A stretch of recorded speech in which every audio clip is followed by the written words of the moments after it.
selamat malam. Apa kabar semuanya? Semoga sehat-sehat ya.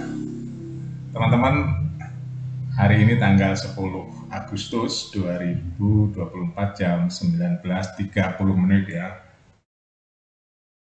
Teman-teman, saya mau bahas mengenai hari ini kegiatan apa saja sih yang dilakukan oleh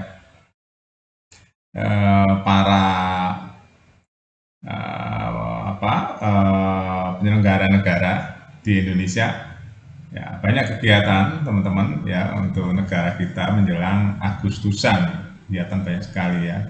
Di antaranya yang sedang viral hari ini adalah eh, pengiriman bendera pusaka ya, bendera Sangsaka Merah Putih dari Jakarta ke IKN. Ini meriah sekali teman-teman, upacaranya dari Jakarta dikirim ke IKN Nusantara. Bahkan anak-anak dari SD ya sampai SMP, SMA itu menyambut di IKN. Saya lihat pembangunan IKN luar biasa ya teman-teman. Dalam waktu sebentar sudah seperti itu bagusnya. Dan saya yakin ini akan menjadi sejarah yang luar biasa ya, dicatat ini. Mulai sejarah itu sudah mulai dibuat nih teman-teman. Sejarah Indonesia baru atau IKN ini ya, Ibu Kota Nusantara ini kan sejarah yang besar sekali. Pemindahan ibu kota itu kan sejarah sebuah bangsa ya, yang nanti akan dibaca oleh anak cucu. Nah, berarti hari ini tanggal 10 pengiriman Sangsaka Merah Putih pertama kali dari Jakarta ke IKN ya. Nah, itu nanti akan ditulis tuh teman-teman oleh sejarah. Dimulai dari mana ya, ke bandara mana, langsung ke Kalimantan, langsung dibawa oleh iring-iringan ya kan, iring-iringan menuju ke IKN, simpan di IKN sambil menunggu tanggal 17 Agustus nanti upacara dilakukan ya. Jadi 17 Agustus HUT RI ke-79. Ini sejarahnya begitu teman-teman nantinya ya. Cara detailnya nggak saya ceritakan, ini garis besarnya begitu. Nah, ini akan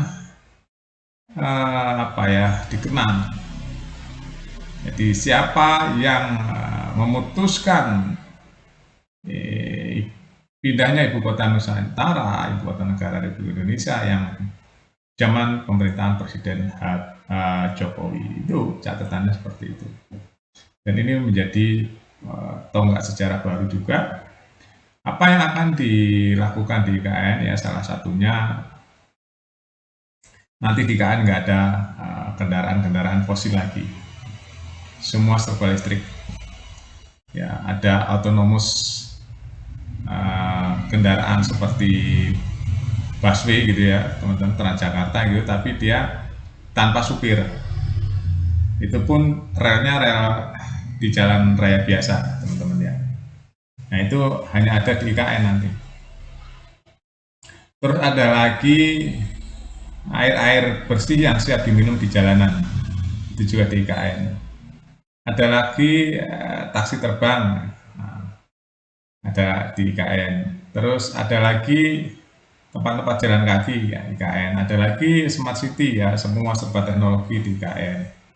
Jadi IKN ini peradaban baru teman-teman di Indonesia ya. Karena memang nanti ditetapkan di IKN itu nggak ada kendaraan fosil, yang ada kendaraan yang pakai listrik.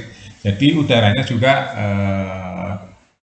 bersih dan tidak bising juga teman-teman ya. Seperti itu. Ini sejarah baru buat Indonesia teman-teman, peradaban baru. Jadi nanti selain itu juga teman-teman, IKN ini akan menjadi destinasi wisata juga. Kenapa? Karena memang di situ nanti akan spesial case ya, spesial cara hidup yang berbeda. Semua serba teknologi, semua serba listrik. Nah, bisa jalan-jalan, fasilitas jalan-jalan kaki juga sehat.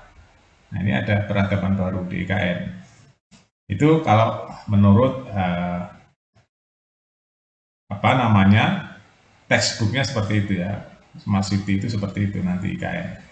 Jadi satu-satunya negara ya yang hijau, yang hutan ya, jadi namanya kota hutan ya, itu hanya di Indonesia teman-teman, di IKN ini. Ini menarik ya untuk kita tunggu, atau nanti sebentar lagi kalau sudah tumbuh-tumbuhannya sudah mulai tumbuh ya, ini akan menarik nih kota ini teman-teman ya. Tinggal nanti pemerintah benar-benar melakukan peraturannya enggak tuh di IKN itu, maksudnya enggak ada kendaraan fosil, semua kendaraan listrik. Kalau itu benar-benar bisa dilakukan, saya rasa akan bagus ya, dan membuat situasi yang berbeda dengan kota-kota yang lain. Menarik ya teman-teman. Jadi itu aja teman-teman ya, opini saya, pandangan saya. Sebenarnya masih banyak yang kita bisa bahas di IKN, tapi hari ini selamat buat rakyat Indonesia, buat Indonesia ya, yang hari ini sudah persiapan merayakan hari ulang tahun Republik Indonesia yang ke-79 dan akan dilaksanakan di Ibu Kota Nusantara di IKN ya. Terima kasih teman-teman sudah nonton. Saya akan bahas masalah banyak sekali ya yang bisa saya bahas teman-teman. Dan ini yang saya bahas semuanya adalah kisah-kisah nyata semua. Karena memang perjalanan hidup saya itu semua nyata-nyata mau saya sharing ke teman-teman ya. Baik dari akar rumput sampai sesuatu yang nanti teman-teman bisa lihat ya. Saya akan sharing tentang sesuatu yang kisah-kisah nyata saja, bukan hanya berteori, tapi kisah-kisah nyata yang bisa diambil manfaatnya jika bisa dimengerti ya. Tapi nggak semua orang itu bisa mengerti ya teman-teman. Kan banyak konten-konten kreator yang sifatnya itu hanya membaca, menceritakan, tapi dia nggak merasakan. Jadi dia itu hanya menceritakan, tapi dia nggak merasakan. Nanti saya akan ceritakan kisah-kisah hidup yang saya rasakan ya, dan saya berada di cerita itu sendiri. Jadi banyak sekali sebenarnya.